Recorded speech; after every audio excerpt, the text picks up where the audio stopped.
Well, good morning, everybody. I am Todd Bookspan, and on behalf of Dave Savage, who's not here in Mortgage Coach, welcome to our Friday Productivity Mastermind. As always, super excited to see so many new and familiar faces on with our group. That's what you wonder where my eyes are looking. I'm looking at who's there, and very excited to have none other than Jen Duplessis as my co-host today. Welcome, Jen.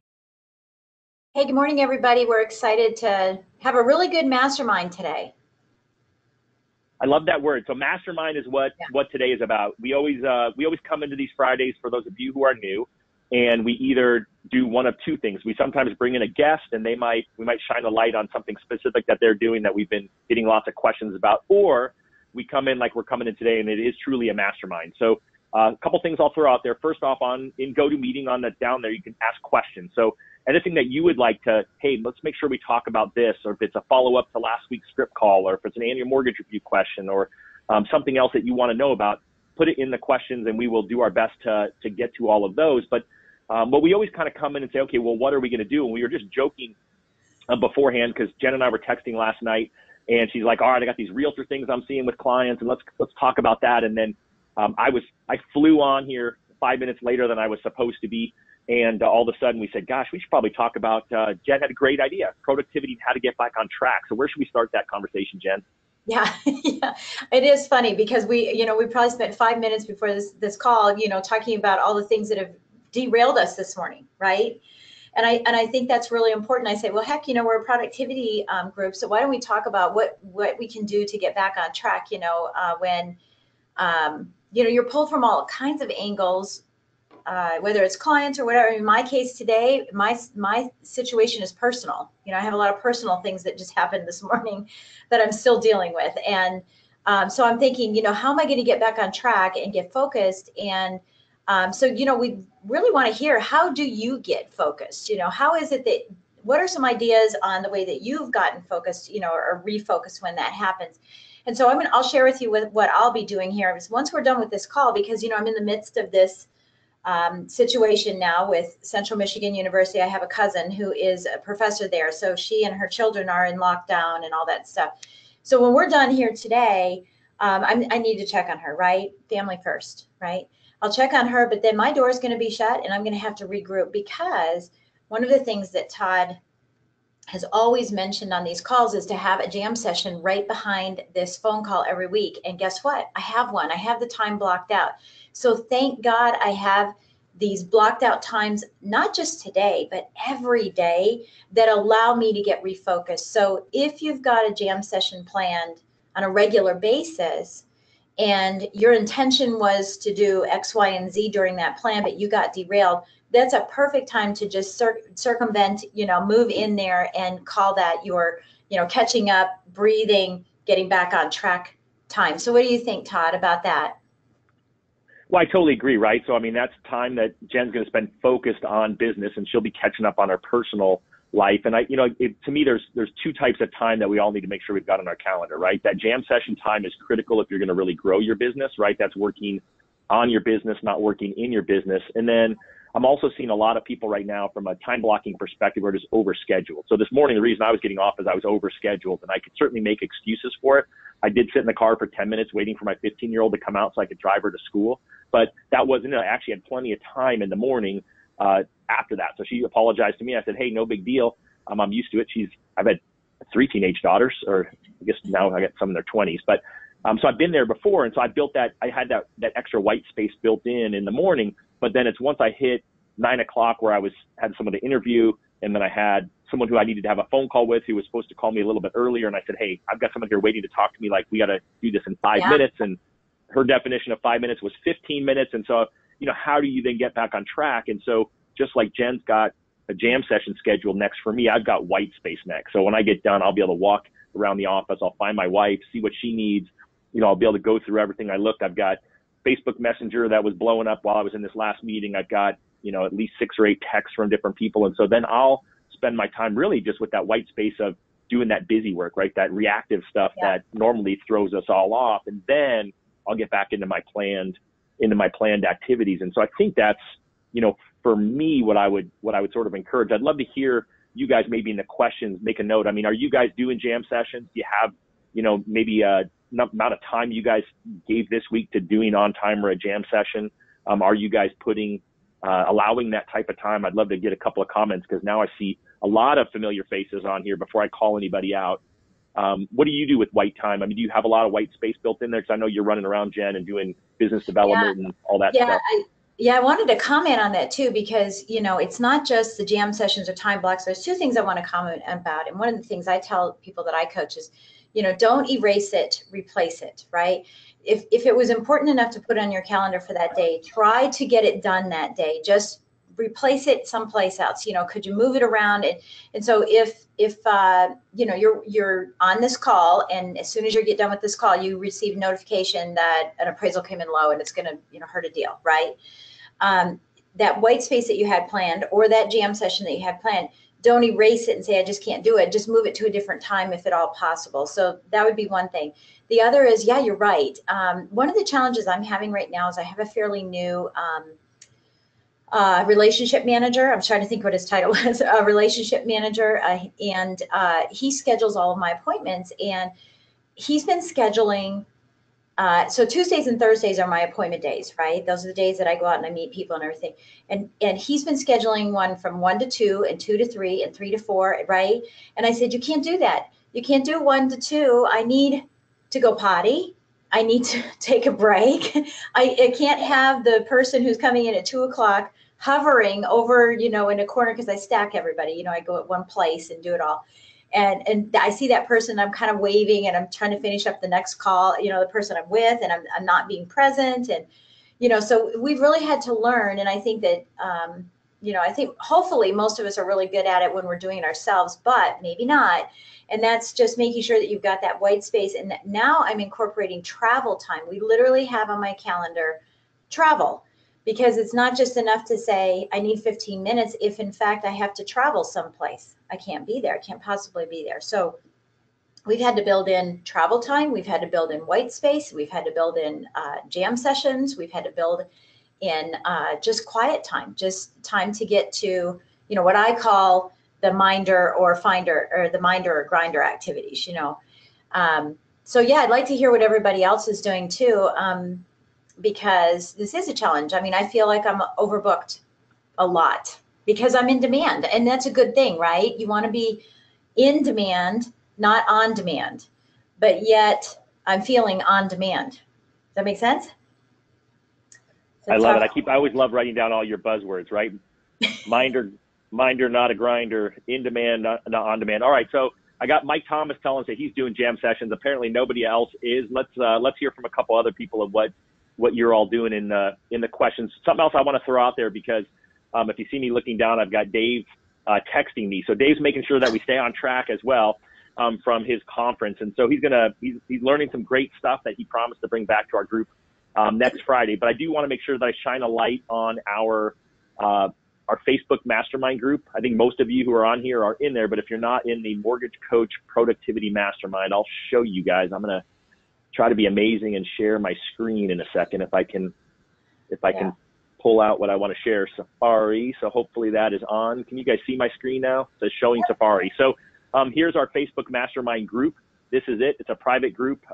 We'd love you to invite some friends. We're getting about 60 to 80 new people each month in here. We continue to get a lot of people pushing, suggesting friends and coming in. So we'd love to see you guys in there. And I do want to shine a light as we go. I'll kind of show some other stuff in a few minutes, but make sure that if you guys have any questions, don't feel like you can't post them in there, you can, but I'd also love to have you guys give it to us here. I've got some other people saying, Amy, nice job, 3 jam sessions a week. If any of you guys are unclear on it, I think we did an okay job of saying what a jam session looks like, but if any of you are unclear, let me know, and we can do that. Okay, so now I'm bringing Jen and I back. Yeah, I was going to say also in the Facebook page, just as a reminder that our members get a $500 discount on Insane Productivity. If we're in fact having, 60 to 70 new people a month come to this this mastermind group, we also want to make sure that in order to really understand what we're talking about, that you at least consider taking Insane Productivity with Darren Hardy. It's fantastic, but that's why we keep referencing back to that. So I want to make sure that everybody knows to do that as well. And I think there's a post that Dave put on there yesterday So it's the first post on the page right now. So a couple things to think about, just to throw out there. Someone is asking what a jam session is, so we'll have Jen give her definition of that real quick. Sure, and I think you and I have a couple different ways that we do things. Yeah, so for me, a jam session is carved out time anywhere for me, anywhere from 45 minutes to 3 hours. Half an hour is never enough for a jam session for me. So 45 minutes to 3 hours, I do it 3 times a week. And when I schedule those jam sessions, those pieces in my calendar, I'm listing what I'm going to be doing during that jam session, so that I don't say, okay, so I've got this free time, then I'm supposed to be working on my business and not in my business, maybe putting a presentation together, maybe writing reviews for employees, maybe coming up with a new flyer, right? Maybe making phone calls to realtors, or referral partners, maybe doing my annual reviews. There's a plethora of things that you can do during this time, but it's quiet, dedicated, 100% focused time on that specific task. At least for me, it is specific tasks. So mine is not going to be call some borrowers, call some loan realtors, work on the flyer. It's not going to be like that. Mine is more segregated, as I've talked about before. I like to compartmentalize things because I get better and faster when I do the same thing over and over. The repetition really helps me. That's why I have a lot of little jam sessions over others, because that's where I just throw those items into there and I'll address it later, when I get into that jam session. So everything goes off. The phone goes off, the computer goes off, if that's what you need to do, and the email goes off as well. So that's what I do in a jam session. Typically, that's what mine are. Well, and I keep a folder on my desk. It's my jam session folder. So I'm always throwing stuff in there so that I'm not looking for what to do. What I find when I talk to people is that they don't know what to do. And so I think you gave some great examples of things you can work on: presentations, email drips, your list of your realtors you're going to target, watch Insane Productivity. If you're an Insane Productivity member, we get some people saying how they love it. So that's awesome. And that's where this group started. So that's why we always try to come back to the productivity part and help you all be more productive. For me, right, I just, like Jen said, she can go up to 3 hours. I don't know that I've done too many 3-hour jam sessions in my career. Like, my mind starts going every direction really fast. And so I tend to find more people do hour to 90-minute. Dave, I made fun of Dave at first, but now I understand it. He does like 20-minute jam sessions, but he seems to be able to, he's uber productive. He seems to be able to get a lot done in 20 minutes more than me. And so, yeah, I'd love to hear what you guys are doing. That would be awesome. And so someone says, yeah, it's more than making calls to referral partners. It's really more planning out things. That right. Making calls to referral partners, in my mind, is working in your business. Quick side note, again, you guys who know me know I go on rabbit trails a lot. Those of you who are Darren Hardy fans and Insane Productivity fans, R4 was RE/MAX's convention. It was this last week in Las Vegas, and Darren was there and was a speaker. And so keep in mind that if you have agents who are at RE/MAX and you're looking for, hey, what's my weekly conversation with them? Great. Were you at R4? Oh, yeah. Hey, did you see Darren Hardy? Right? You have an instant connection that you can go after. I mean, I laugh. I had a broker owner of a RE/MAX office text me, Darren's sitting 2 rows in front of me. And then, I wasn't in my phone, so I didn't see it for a few hours. And then later he sends me a picture of him and Darren. And so, again, it's something that he and I have in common. So he's reaching out to me because he knows that I know Darren and that I'm involved in this group. And so that's just a side rabbit trail script for those of you who know agents at RE/MAX who are involved with this group. Yeah, that sounds really good. Yeah, and I think you make a really good point. Again, the thing about the Insane Productivity is, when you're doing the jam session, it's what works for you. And it gets back to this thing everyone says, anybody have a really good CRM? And the answer is the one you use, right? So it's however you want to use your jam session. I think all of us have different levels that we're at in our business. We have different levels of team, activities, and some of us have extracurricular, like Todd and I. We both have. You have Win by Noon. I have, Mortgage Lending Mastery, my podcast, the book, and lifetime memberships and all that stuff. So my jam sessions do have to be longer since I'm speaking all over the country. I have to really spend a lot of time working on that, right?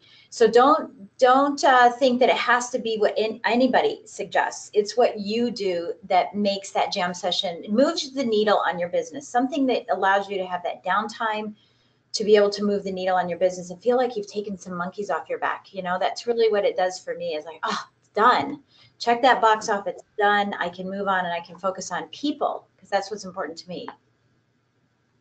Yeah, we all have big, long to-do lists. And so I would always say that the number one thing, so in the coaching group I've been part of called Masters Coach, for years, they do an accountability challenge twice a year. And I always had 4 hours of on time as my required challenge. And of course, we're on a team and we're super competitive. So it always forced me to be really good for that quarter. And then I always had to make sure I bridged into the next quarter and made sure I had them planned. And so number one is I'd be putting them on your calendar.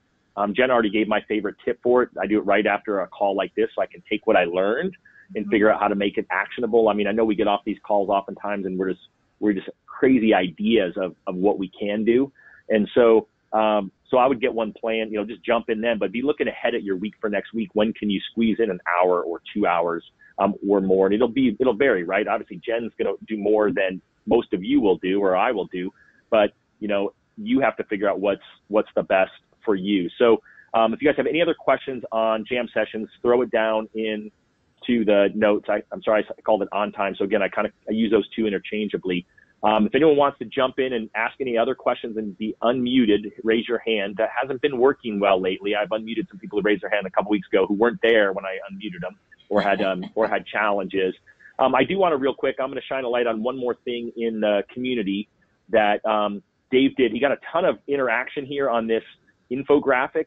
And so Dave's got his team working on these for you guys. So stay tuned on that. It's going to be one more benefit he's going to throw into our community for all of you so that you guys can, sounds like maybe custom branded. I don't want to speak out of tune for Dave, but take a look at that. Give him any feedback on that. If there's other infographics you'd like to see, he would love to hear from all of you in here. And so that was one of the most replied on comments recently, I think, followed by the ones that Jen talked about. We seem to have a lot of you interested in CRM. So maybe we need to have some threads there, not necessarily what CRM to use, but what features you guys feel like you best need in your CRMs. The other thing that Dave wanted me to let you guys know is that on Tuesday, he's going to interview Tim Brahim, and he would love to know, they're going to be talking about something. Now I forgot, so I'm going to look at my phone real quick, and I'm going to stall for one moment.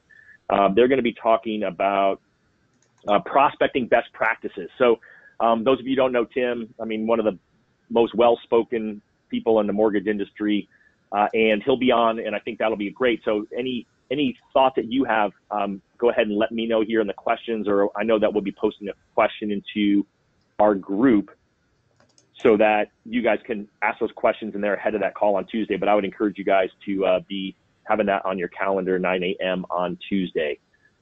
Hey, Todd. I'm seeing someone ask some questions. Yes, ma'am. Go. Yep, go ahead. We'll get to those questions. There's a Don Snyder. Is he on the call by any chance? I can't see who's on the call. Let's see. John Snyder. We're calling you out, John. So John is not here. Don. Unless he's logged in under someone. Don with a D. All right, good. I'm going deaf, apparently. Don is not here, nor Don and John. Neither of them are here. Okay. All right, good. So Don had posted yesterday or a couple days ago asking about, Coach Bill Hart was pushing a seller classes, who successfully hosted those. I just want to throw this out here. There's nobody who's commented or liked on this for a couple days. I just want to ask everyone to please go to February 28th at 10 p.m. in the feed. Maybe you can show it up there, Todd, and maybe help him out a little bit. I introduced seller classes. I call it the seller's edge, but I introduced, actually it started off as a first-time home seller class because I felt like the sellers were coming out of the woodwork from the credit crunch. And it was the first time that they were going to be true sellers, and because when they bought the house, they bought it at 12:01 midnight, 12:01. And they probably sold their house and didn't have to do anything. We thought, now we need to address what the trends are, that there's a CD versus a HUD. So there was a lot of different things that we wanted to address. And so I introduced this at Mastermind with Steve Marshall out in Las Vegas when I was out there speaking a couple years ago. And it's something I do all the time. In fact, we did one last night. So I don't want to make this call about that, but I'd like to see some comments in there and maybe talk about that in a future call so we can start talking about. I think that'd be great. Yeah. That would be great. There are a few comments in there. I'm laughing because Dave just texted me that he just posted about the Tim Brahim thing in our group for a question. So I'm laughing because he says he's not listening to our call, but apparently he must be he must be catching our vibe. So if you guys have questions, I don't want you to multitask, but that's where you would do it. And so, I mean, again, our group has been so dynamic, and I think it's been probably the funnest part. It seemed like once we crested 2,000 people, all of a sudden the conversations started to grow in there, and would love to have more of you in there. I'm just going back through the questions to see if there's anything really exciting. I see a couple of info. So someone's asking to find info on Seller's Edge. I'm not so clear on that one. Go ahead. Yeah, no, that's okay. It's I call it Seller's Edge. It is a post that is about 3 posts up from Dave's graphic, the cost of waiting analysis, and 2 posts up from the seasonal sales cycle. So that's what that is about. So anyway, they call it a seller's workshop. Here's one thing, we know that homeowners are staying in their homes longer, and many are concerned, that if they sell, they won't have anything to buy. Answer their questions, explain the market, stimulate dialogue, stir the pot. Selling may not be for everyone, but get in front of the conversation is the key. So that's what some of the comments that Bill had said.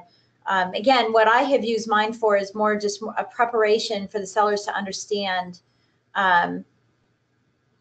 that this is a new world. If the last time they sold was when we had HUDs, and the last time they sold we weren't in CFPB mode, where we needed to wait days, we had all these days of waiting, then they need to be educated on that. We want to be the ones to do that. And I honestly, and I do a whole series. I don't just do a session. I do a whole series, because I don't want them to just come to one. I want them to come to this one, that one, and then bring their friends the next one, and their kids the next one, which they do, because then the kids want to buy. So and then some of them decide not to refinance, not to sell, and they decide to refinance. And I've done that. Some decide not to sell, but decide to buy a second home. And I've done that as well. So there's a lot of different ways that we could do that. And I think we could build a nice, full conversation around this on one of our Friday calls. So I don't want to spend more time doing that today. I really want to focus on really building something really great that everybody could use. And I'll be happy to share my presentation to the realtors. I'll be happy to share my presentation that I actually do at the event as well. All right, well, that's good. We'll put that on the calendar. So I'm making a note of that, because I can tell people are chomping at the bit.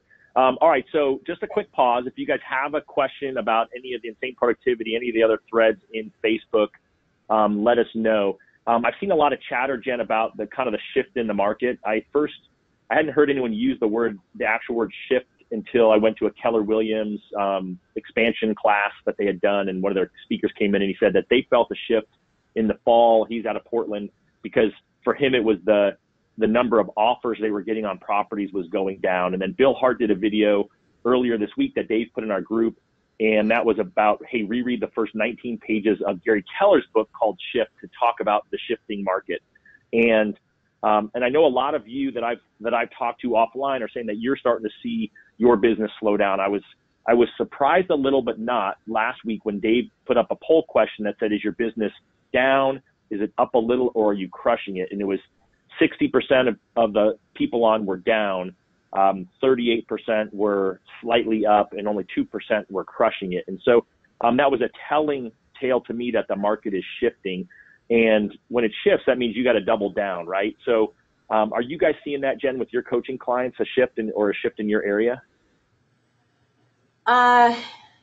With everyone that I'm coaching right now, and there's people in Seattle, there's people in Tennessee, California, here locally, I'm actually seeing an upward movement. So it's interesting that you're saying I'm seeing a different kind of shift. But I am cognizant of this, okay? So let me just say this.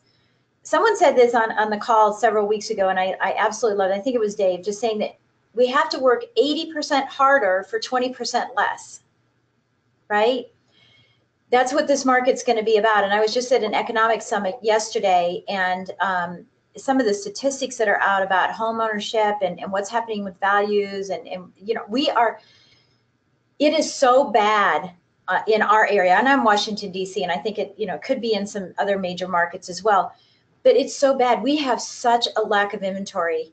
Housing is just not there. That we're now seeing, because we've got over 20 million square feet of commercial space that's not rented, that we're now seeing conversion of office buildings into condominiums. Wow, that's the first I've heard of. Fast enough because the trades aren't there. I mean, people are there in our area. We're heavily loaded with professionals because we're government, right? We're government workers, government contractors, professionals, and services. So the trades aren't here, but we can't get the trades to come into Washington, D.C. because it's so expensive, right? And there's no housing for them. So it's amazing. So I'm going to give you an example. We had last week, we had a house go on the market, $639,000, kind of cookie cutter home in our area, $639,000. So that would be equivalent to someone else's $400,000, maybe $250,000 area. 32 showings, 17 offers. We got the contract because we follow the listing piece of this, right? When we don't just send a pre-approval letter, we do all kinds of stuff. We do videos, we call the listing agent. Luckily, we knew the listing agent. That helps too. So we did all of that. We got the contract, and our client backed out of the contract through the home inspection, and it's the second property that this client has received a contract on and backed out of. And we're trying to explain to the client the cost of waiting, right? Listen, every time that you back out of this contract, it's costing you more because rates are going up. Plus, it's costing you the fee associated with the home inspection. And that is happening on almost every contract right now for us. So it's extremely competitive. So we have to be advocates for our clients so that they don't get disgruntled and decide not to buy. We have to help our clients understand, I was calling it, we need a picky addendum. An addendum that says if there's more than 5 offers and I take your offer, you can't be picky about the house because it's just really, really competitive. And in the last week, normally we get in maybe, 2 to 3 contracts a week. I mean, for what I do, because, I don't produce like I used to. I get in 2 to 3 contracts. We have 6 or 7 this week. So I'm seeing something totally different. I'm not seeing a slowdown. But that said, I started working on 2018 in 2017. We talk about that in our productivity, right, in these calls. I started working on 2018 in October. All of us did. You did, Michelle did. We all talked about this. And so I'm reaping the benefits of that really hard work early on. So I would say, look at what you're doing to see if you're really putting the effort in to get those kinds of results. And that's why I mentioned, last night when we were texting, that we need to talk about relationships, because I think that's where we're failing or falling short. Not saying everybody is, believe me, but I see that, especially here in my office, with some of the loan officers, it's just, they're very superficial relationships and we need to dig deeper. And, fortunately I was coached by Tim Brahim, so I've learned a lot about relationship building. And so listen in on Tuesday's call, right, to get more information on it. So that's my take on it. I don't know. I think it's regional. Unfortunately, I think it's regional. Yeah, I would agree, and I think it's just the part is whatever you're seeing, you're gonna have to be looking ahead, right? I think that was sort of my thinking on it is that if you're hearing it from other places, eventually it could catch up in yours. And what are you going to do if your market starts to slow down? Certainly yours isn't slowing down anytime soon. And we've got so many other pockets still that are like yours, tons of offers. I was talking to one of my clients and they had 85 people through an open house in Northern California. That's just crazy, right? That wouldn't happen in Phoenix where my team operates. So I know that we're going to get questions on it. You said, so there's 2 things that you said I want to circle on. The first one is you said we do a video when someone submits an offer. So I've heard of people calling the listing agent, introducing themselves, saying how wonderful the client is, how well pre-approved they are, and that part. But talk about the video and what you're doing. Yeah, so, I think it's, in fact, I wrote an article for Mortgage Executive Magazine about when enough is not enough. It's right now, it's not enough just to send a pre-approval letter. It's what we need is to have, if at all possible with your company, an advanced approval, a credit-only decision, however you want to call it. But that's what we're doing now with everybody. So I'm really corralling my realtor partners around the thought of, and truly sitting with them and saying, I need your help. In order for me to help you, I need you to help me. please do not have them call me and ask for pre-approval. Have them call me well in advance and let's get them advanced approved. And I need your support in doing that, because there's the mentality of consumers is, well, why do you need all this stuff, when I can just call Quicken and get an answer? And I can still give them that answer, but it's not going to give them a competitive edge in their offer, right? So when I can do an advanced approval, it is very close to a cash offer. And of course, we're seeing a lot of that now because we now have shoe shine boys, flipping properties. So it's amazing. It's just starting to happen. I can see it, and I'm a little concerned, about it. As a real estate investor, I'm a little concerned about it as well. But so it's just not enough to do a pre-approval and kind of hand it off and hope everything goes well. You've got to have a phone call with the listing agent. And again, I go the full level of having the advanced approval because it's just like a cash offer, very similar. All we need is appraisal, title, and a contract. And then we go to the extent of always making the phone call. We don't offer to make the phone call. We tell them we're going to call. And we pitch our client and how great they are and how, they've, taken the extra steps and all of that. And so the reason I went to the video, and we did talk about this several months ago on productivity call. The reason we went to the video is because I felt like I needed to have that face-to-face. It wasn't enough just to have the phone call. So we started doing the video, just saying, hey, these people are really wonderful. They've been looking for a little bit here. They've already done their full application. They're fully approved. We just need a contract from you in order for us to make this happen. Wonderful, all these great things. And by the way, would you share this with the seller and let the seller know that I'm on top of it? We're ready to move forward and make this happen, right? So we've encouraged the listing agent to share the videos with the seller as well. So and I use Vidyard, just so you know what I use, because I can embed it in my email. When I send the email, I can embed it right in so that it's not an attachment or anything like that. So that's all I do. It's just that we're really, really engaged with helping them get through this negotiation. Are you sending a new one every time, or are you doing like one that's evergreen that you send to everybody? Oh, I'm not sure I understood the question. Is it like client specific? Video. Is it like, hey, I've approved Todd Bookspan, he's amazing, and then you send it out for me to the listing, or is it just a generic one that you use over and over again? Specific. No, it's specific. It's hi Susie Q, listing agent at 123 any street, right? It's specific. I do it for each one because sometimes I know the listing agent. Sometimes I know the listing agent. So I'm like, hey, Deb, it's Jen. Just wanted you to know I'm the one behind this deal, behind this offer. So no, I do each one, and they take no time. If you do it in Vidyard, it's right in your email anyway. Awesome. Yeah, Vidyard I've looked at that. It's like a bomb type service, although I don't think they have an individual product. I think it has to be a corporate account, minimum of 10, if I remember correctly. Yeah, and that's okay. It's easy to do. You can get a bunch of friends to do it with you, but I like it because it's just embedded in there. It's something I can do very quickly. It's not something I have to worry about, downloading. And I love BombBomb. BombBomb's great when I'm on the road. Vidyard's great when I'm sitting in my office. And this video setup that I have here is how I do it. Awesome. And you're sending it directly to the listing agent yourself? You're not sending it to the buyer's agent, asking them to send it to the listing agent? I'm sending it directly to the listing agent after I've had a conversation with them, because I'm letting them know that I'm going to be sending a video because I want them to share with the seller. Hi, Susie, it's Jen. That's awesome. I want to let you know they're wonderful. By the way, I'm going to be sending you a video, and if you'd share it with the seller, I'd really appreciate it. And then I say it in the video. Please tell this, share this with the seller. All right, so let's shift gears then to, you said that you feel loan officers are having superficial relationships. They need to have better relationships with their realtors. What does that look like to you? Yeah. Gosh, that's a very loaded question. One and done.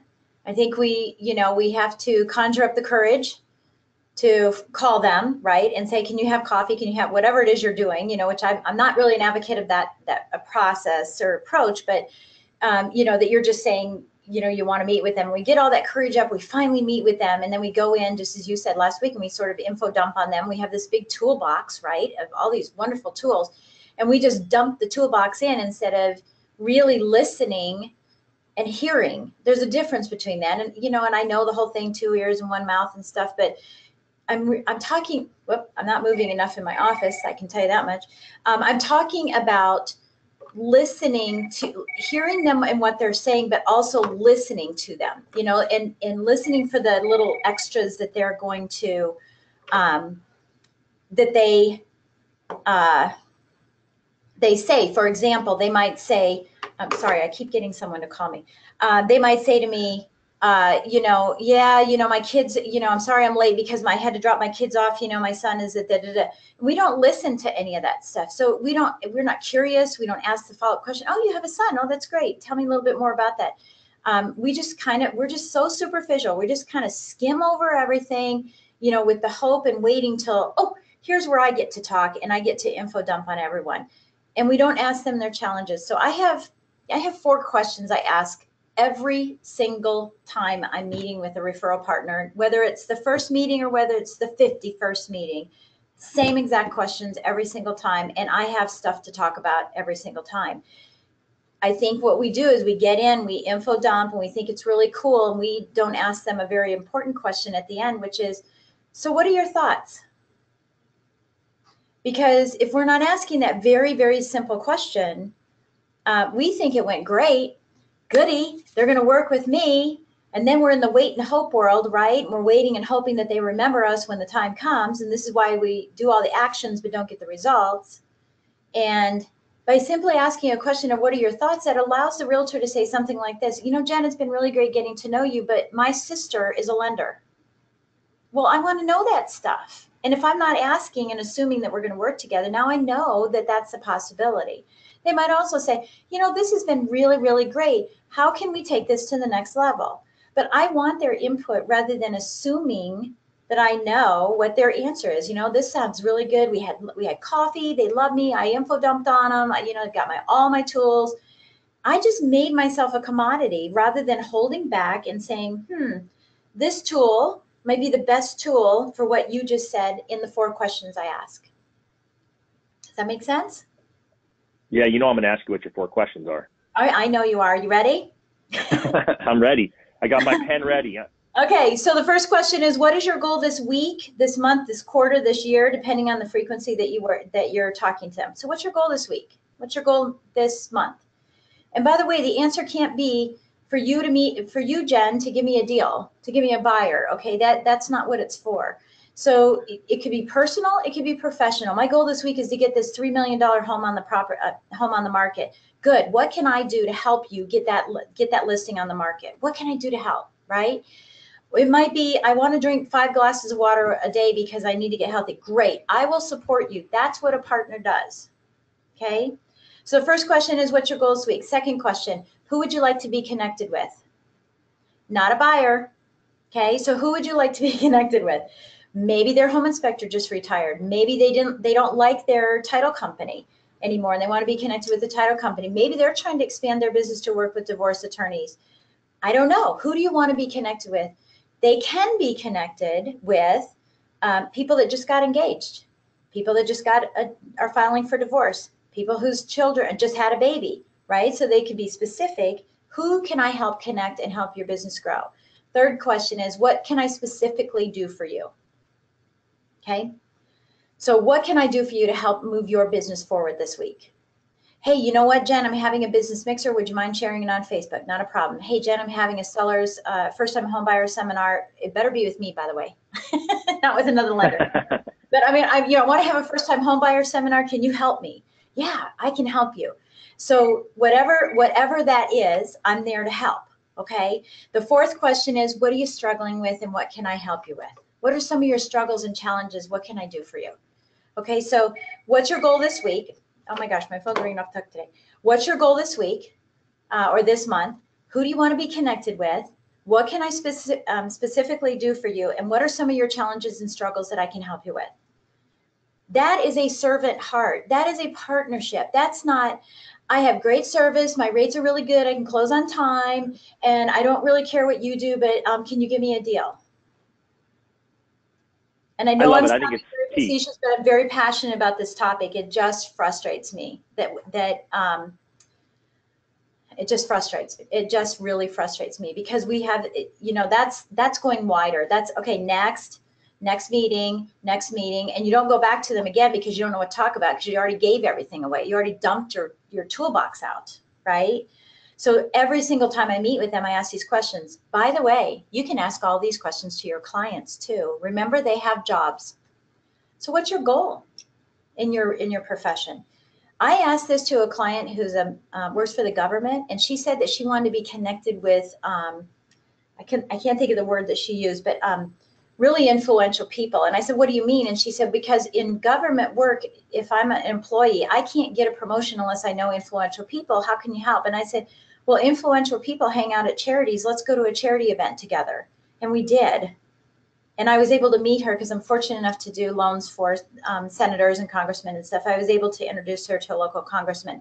So that person could now be an advocate for her to excel her career. And then I said, who do you want to be connected with? Oh, well, we're going to paint and we're going to, need to have landscaping done. So look at all these connections I'm making and helping them. Make sense? No, I love it, and I think it's so important, and I appreciate you sharing it with it. And a lot of people are asking if they can get the questions again. So a couple things. Remember, this is recorded. It'll be in the YouTube channel for Mortgage Coach, my favorite free resource out there on the web. It'll be posted into the Mastermind Facebook page as well, our private group. And then either Jen and I will talk afterwards. One of us will agree to type the questions into our Facebook page too. So I'll do it. It's super. We'll get them out there. Yeah, I ask it 50 times. But think about this, right? Most of the time when I talk to people and they're nervous about talking to a realtor, they don't know what to say. And this is it, 4 questions over and over again. Jen doesn't have to really think too hard about it because she says the same things, and she's been saying them for 35 years in the mortgage business as of yesterday. Big congratulations. That's crazy. Oh, sorry. I wasn't supposed to say that out loud. Pardon? I know. I just think that's super, super. Sorry, I didn't mean to blow your cover on that one, but that's impressive. Thank you. That's impressive.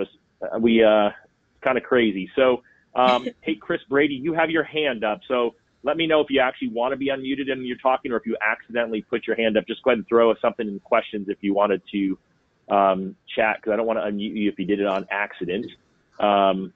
So that would be, that's what I'll throw out there. If anyone else wants to be unmuted and ask a question, let me know. But I do see that people, again, we all struggle with that. Like, how do you connect with someone? But the other part of it that Jen said before, if you heard her, and she says every week on this call, is you also have to listen to people. I tend to find that as loan officers, we show up and throw up. And, again, she already kind of gave the examples of it, but think about how those questions are great. They're servant's heart questions. And then she listens to the answers. And then she's probably doing what I'm doing, making notes, and then remembers those for the next time that you meet. How many of your agents are you meeting with? So you said weekly, monthly, quarterly, annually. Is it hard to get agents to actually want to think through this and meet with you again? Are you setting that next appointment before you leave that current meeting? Oh yeah. We always do one and one. I'm already there. I don't want to have to develop the courage or waste the time. We're talking about productivity, right? I don't want to waste the time putting in a CRM that I need to follow up on a certain date. I just make the appointment. We're there. While we're there, let's meet again. Assuming that, what are your thoughts? So I guess that's the 5th question, right? I better put that on there too. What are your thoughts? Because if the thoughts are positive about, the meeting, then we want to continue to charge forward with them. So why would we say, okay, let's plan to meet another month from now. Let's just schedule it right now. My A+ and A's, just like we'll have our call list, with Win by Noon, and we're making those calls on a weekly basis. That's what that call is. That 15-minute call every week is, asking those 4 questions. And I just wanted to also let you know that on the backside of this, they naturally say, well, since you asked me those questions, Jen, let me ask you those questions. What's your goal this week? Who do you want to be connected with? What are your challenges and struggles? And what can I specifically help you with? And so it becomes this wonderful back and forth relationship of helping each other. They want to meet again as soon as possible because I'm excellent with follow-up. Now, if you're going to go into this call and you're going to say who you want to be connected with, and you don't know who to connect them with, or I shouldn't say not who, you fail to follow up, then they're not going to meet with you. It was all hearsay. It was just a big ploy, right? So you want to make sure that you're prepared. And what I really love about it is, well, you're getting to know me, right? So, so someone says to me, yeah, I want to be connected with people that like underwater basket weaving with puppy dogs. And you go, I don't know anybody like that. Well, when you have your next call with someone else and they ask you who you want to be connected with, who are you going to say? What are you going to say? So I had a client, a partner who wanted to be connected with business brokers, which I don't know any business brokers. So the next call I made is, hey, can I be connected with, yeah, I'd like to be connected with business brokers. And the next call was, I'd like to be connected with business brokers. And sure enough, I then made phone calls and had phone calls with the business brokers before I then went back to my person who asked for originally, and I gave the referral. I wanted to make sure that they were quality people, right? So it's intuitively knowing how to connect people to move the needle on their business, help them move the needle. So they could be out there doing their own thing, or you could help them. And conversely, now I've got, you know, tons, 50, 60 people bird dogging for me every single week because I've asked for these connections. Now I do connections. My connections are themed. So I would recommend a theme. You know, don't ask for a CPA in April. You're not going to get one. Ask for a CPA in December so that you could be prepared in April. Maybe you want to ask for, you know, January is the largest divorce filing month of the year. So maybe you ask for people who just recently filed for divorce. February is love. Maybe it's people that got engaged. March is spring, so maybe it's a new HVAC guy or some more HVAC people that you could have some connections with, right? So all of this intertwining develops referrals naturally from this communication. And every time you meet, there's a different goal, there's a different connection, there's a different struggle, and there's a different specific thing that they want help with. It's constantly fresh with the same questions. I love it. Like, that's huge, right? I mean, think about that. Jen's taken the time to think through what is she going to ask for this month when she's calling these people, right? I love the whole idea of breaking things into themes. And so, I mean, as you guys are listening to this, think, is this something that I can implement, like this afternoon, right? I mean, there's no reason that you can't start having these kinds of conversations. Practice it, right? There's someone sitting outside your door. You can go ask them questions there if you're worried about it. You can go in and have these written down for the first time. It's not like you're not going to, you know, you can't take notes. And I just love it. I think it's simple is better, right? Yeah. Oh, it's totally simple. And of course you incorporate the frog in it, right? You know, family, recreation, occupation, and goals. I mean, you're just kind of intertwining that. But it really is just a very short conversation. And I don't know about you, but, you know, I've had plenty of years in my business that I've had marathon coffees for an hour and a half trying to figure out the way that I'm going to finally ask for business, right? And in this case, I'm not asking for business. It naturally comes because I'm serving them and then they're serving me, right? And so I'm getting all these advocates around me. And it just, I don't know. I really, really look forward to every meeting that I have with someone because I can't wait to find out how I can help them. And it grows my business too. So. Well, and you're attracting like people, right? You're having this conversation with people who enjoy this kind of a conversation. And I'm sure that every once in a while you have a conversation with someone, they're kind of a dud and it doesn't quite go that way. And my guess is that when you get to so what are your thoughts? They're like still a dud there too. And you're moving on, right? Yeah. You go, and you know what? You simply say, you know, it's just been a pleasure meeting with you today, you know, and I look forward to the opportunity for us to share referrals and business, you know, in the future to come. And you walk out and you just go delete. Right? Or drip campaign, you know, so you have to sort through them and kind of figure it out. But, you know, and I want to give you another example to tell you how this actually works is that I was on the phone with I was meeting with a financial planner and I said, so what are you challenged with? And he goes, well, I'm trying to meet realtors because I'm finding that realtors don't have a lot of financial planning because their income's up and down and hardly there or whatever. And so I really want to meet with realtors. And I go, well, duh, I can help you with that. And he said, well, who do you want to meet? And I said, you know, it's funny. I don't ever want to meet. Shouldn't say ever. I very rarely do I ask for realtors because most of my business comes from financial planners. But I said, you know, I think I'd like to meet some realtors too. If that's what your focus is, then you've probably met some people I don't know. And I said, but let me be very specific about the people I want to work with because I've been in the business long enough. I can be very picky, right? And so I want this person and that person, that. The next day, and by the way, I was heading on vacation. The next day, he sent me 19 referrals to realtors. And now I'm going through and meeting them, right? But I've already met a handful of them. But one of them in particular, I met with her. I already have 4 referrals and I already have 2 contracts. And that was about 3.5 weeks ago. Well, and I love it because you were specific, right? When you're specific, then they know who to look for. If you just say, show me realtors, then it's harder. And then you might get a huge list. And he did the narrowing down of that list for you. Right. And that's what the connection is about, is why do you want to be connected with realtors? So that I have understanding, right? I mean, and so I would ask that same question if they said, well, I want to be connected with divorce attorneys. Great. Tell me why you want to be connected with divorce attorneys, because it might be different for you than it is for me. I can't assume that the reason they want to meet divorce attorneys is exactly the same as mine.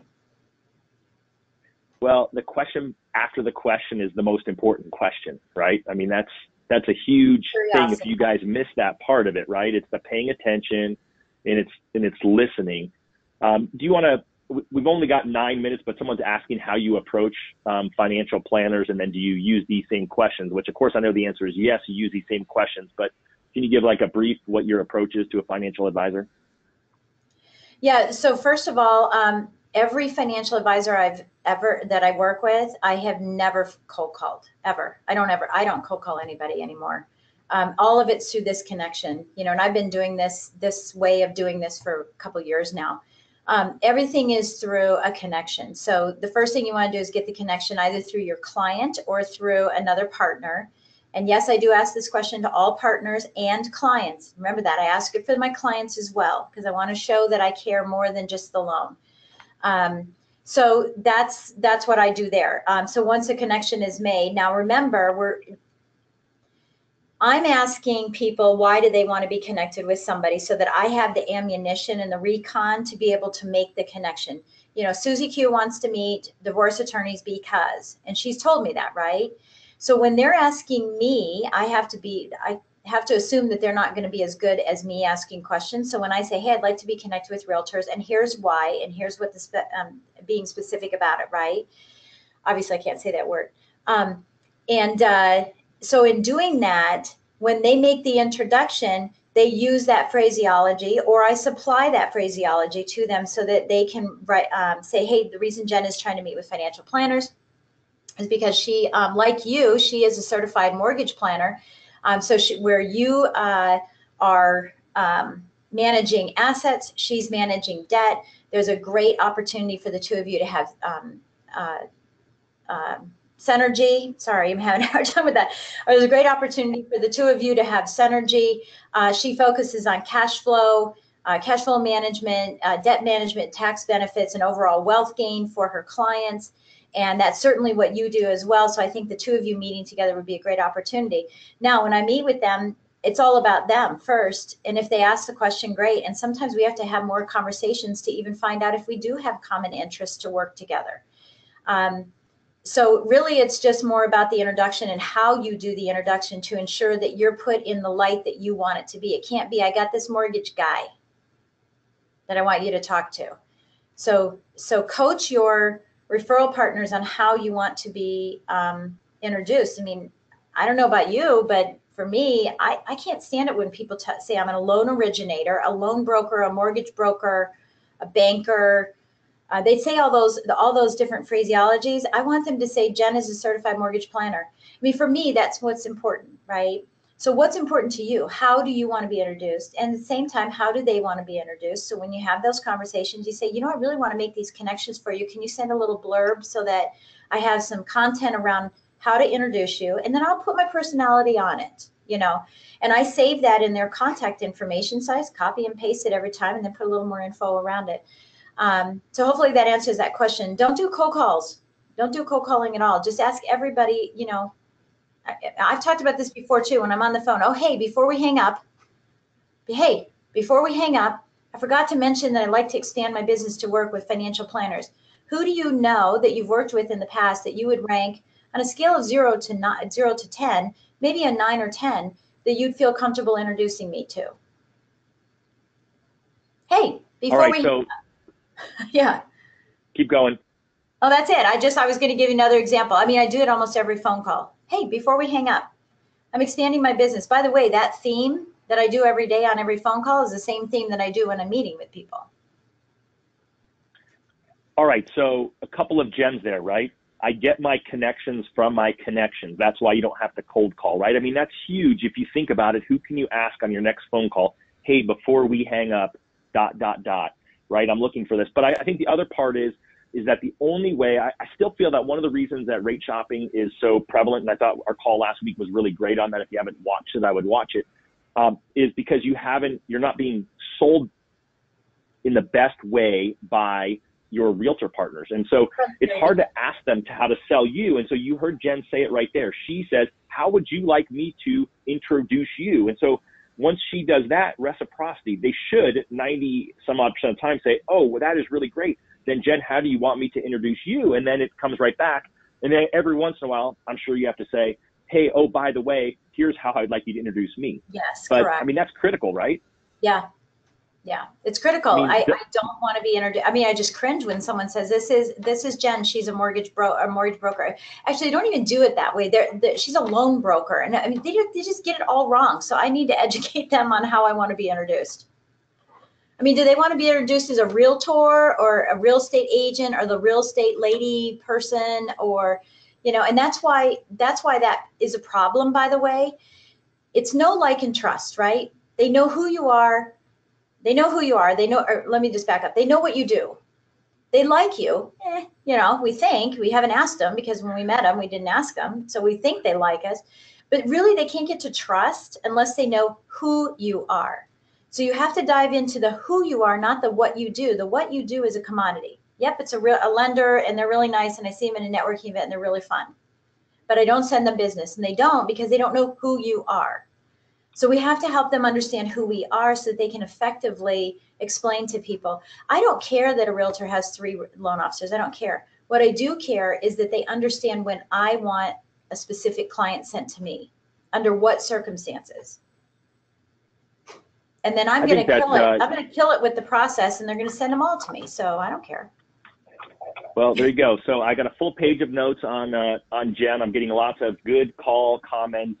We had a ton of you guys hang out here till the end. And so a couple of things in closing that I think are really important. Number one is make sure that you go into the Productivity Mastermind group if you're not part of it already. Request to be part of it, and we'd love to have you be in there. And be a commenter, right? Jen's already, she shined a light on a couple of posts that she thought would be great for you guys to comment on and ask questions. Dave put the one in there about Tim Brahim's call next Tuesday, 9 a.m. Pacific.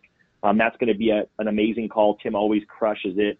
And you already heard Jen say that was her coach. So you know that she's got the reason she's great is probably he's rubbed off on her a little bit. I always think she's great on her own. And then lastly, that those infographics too. So any other suggestions for that, make sure that you guys jump in on that. So I just want to say thanks, Jen. I mean, I always love when we come in these calls and we end up carving out something that obviously people really love. So you crushed it. And what else do you want to say in closing? Just, you know, everything that my book is about, right? Launch is just I'm going to say it in 2 ways. Shut up, go do it, or stop talking about it. Take action, right? I mean, it's here. It's simple. It's easy. Just take action to make your business go forward. And by the way, these questions are in the book. Too. Right? They're in the book. These questions, I shared them in the book. All the details, all the verbiage. It's all in there. All right. There you go. That's your action plan. Go get Jen's book. I know you all loved what she had to say. We're super appreciative of all of you for taking the time to be here. And on behalf of Dave and the entire Mortgage Coach team, I'm Todd Bookspan. I want to say thanks. And again, thanks again to you, Jen. You just killed it. Thanks. All right. Bye-bye, guys. Have a great week. All right, gang. We'll see you next week.